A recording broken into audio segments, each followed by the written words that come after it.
Welcome, ladies and gentlemen, Elite Clockman here.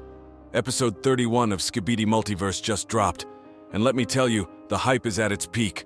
A great battle is up ahead. The Alliance is going to go all out on the toilets. We even got a new glimpse of Titan Clockman. He is even stronger than we think. I'm glad we let Dom Studios cook. And to make it even spicier, I think the Alliance is making a new weapon like none before. But before we get to all that, make sure to like and subscribe, or else G-Man Toilet is going to kiss you in bed tonight. Anyways, here we go. Unlike many episodes, this one starts off pretty chill, with some of our favorite characters inside a minivan hitting the road. You can clearly see TV Woman, Camera Woman, Dark Speakerman, Speaker Woman, Clock Woman, and of course the Giga Chat Assassin Drill Man. The episode starts off with Speaker Woman messing with the minivan's radio as she tries to find the best one for the road, when an annoyed TV woman who is at the wheel slaps her hand and tell her to go sit in the back with the rest of the girls. Just look at her. Look at how proud she feels by shutting her friend down. I will never understand my simp brother's taste in women as I begin to question mine. All seemed nice and peaceful until the gang noticed they were followed by a mysterious black military truck. And to make it worse, the vehicle had some kind of air support, with one flying toilet and a SKIBIDI helicopter in the sky. Things were about to get real serious for all of them. Without wasting any time, Clockwoman opened the minivan's back door and grabbed her gun ready to shoot, when suddenly a giant turret gun came out of the toilet truck's roof and started to make it rain bullets on our heroes. Luckily for the gang, the minivan was fully prepared for such attacks. After getting showered by bullets, we can see that there wasn't a single scratch on it. But then again, that wasn't enough to guarantee their safety. So Assassin Drillman got on top of the minivan, jumped over to the other vehicle by doing a front flip, grabbed the turret gun as he landed on the back of the truck, ripping it off. And then he threw the gigantic weapon away before entering the truck, stabbing the driver with his retractable metal claws, and finally threw him out of the truck before getting back to van, destroying the hostile vehicle all in a matter of seconds. Even I got to admit he is pretty badass. But the battle was not over yet. After that, one of the flying toilets launched missiles at them. They dodged it at the right moment. But now a giant truck was chasing them. Without wasting any time, Dark Speakerman grabbed a rifle and took down the flying toilet. But at that moment, an armored SKIBIDI man jumped from the helicopter and landed on the top of the van. He was no ordinary foe. Look at his outfit. He is not wearing a suit, but some kind of armor. As soon as landed, the fake menace started giving Assassin Drillman the business left and right. But my gym drill bro stood his ground. The situation was getting worse. The giant truck hit the minivan from behind, causing Assassin Drillman to go off balance. He fell in the front of the truck, but as soon as he tried to get up, the armored SKIBIDI toilet man stepped on my boy, just as all of the heroes that were inside that van step on me in my dreams. I mean, just as step on G-Man's core in my dream. Yeah, that's what I meant. Anyways, things weren't looking pretty good.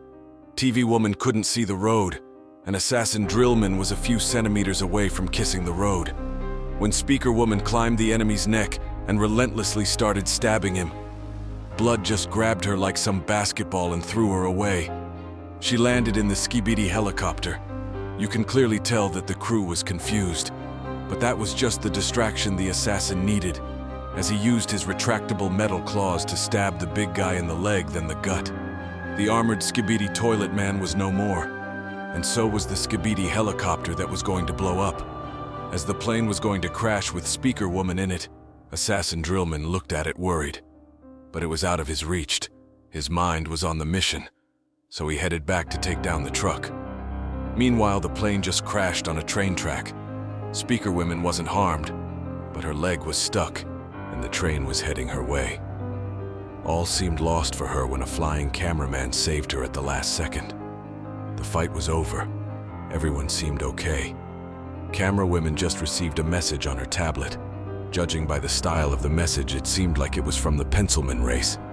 We can read on it, "To our final battle to SKIBIDI Base 1. As an aerial Pencilman flea just flew above them. In the next scene, we can see the classical chaotic brawl between the Alliance and the toilets. Only this time, it seemed like a one-sided massacre. The new upgraded Titan Clockman was giving them the business all right. No one stood a chance against him. He summoned a giant pile of sand to put his sword in it. Many of the giant toilets tried to fight, but it was no use. Blood stopped time and threw the blades on his back, with some sort of small clocks towards them. The knives aimed for the head while the mini clocks went for the eyes. When Titan Clockman restarted time, the blades massacred their targets. As for the clocks, well, they seemed to be even more dangerous yet. Turns out that Titan Clockman can now take control of the toilets and use them as he pleased to kill the rest of them. The SKIBIDI toilets were terrified. Some tried to escape, but as one of them looked back to make sure the Golden Titan wasn't following them, he stumbled upon one of his comrades. He and the rest were like frozen in place because the new Titan that was in the back was now in front of them. And that shining golden armor was the last things these toilet papers saw. Soon after clearing the camp of the SKIBIDI toilets, Titan Clockman received a message calling him for the final battle. And with that, he flew away. In the next scene, we can see Titan TV Man on a completely different battlefield going on a rampage. You can clearly tell that Blood wasn't messing around this time as he burns one of the giant toilets to death. Right after sending the giant vegetable to meet his creator, Titan cameraman who was with him at this time received a call telling him to head for the final battle. Titan TV Man looked at him with a serious look on his face and told him that it was finally time to finish the job and finally win this war. With that said, they both went on their way, one by flying, the other by teleportation. But that's not all. Like I wasn't hyped enough. We can see a scientist cameraman and a scientist speaker man, along with some other cameraman developing some sort of crazy weapon. It looks like a powerful energy core for some grand machine ready to deliver the final blow. And lucky them, it looks like it worked. We couldn't see what was it, but it sure does look promising. And that was the end of this episode. The final battle must be a work of art for them to hype it like that. I do really hope so, but I don't want the series to end just yet.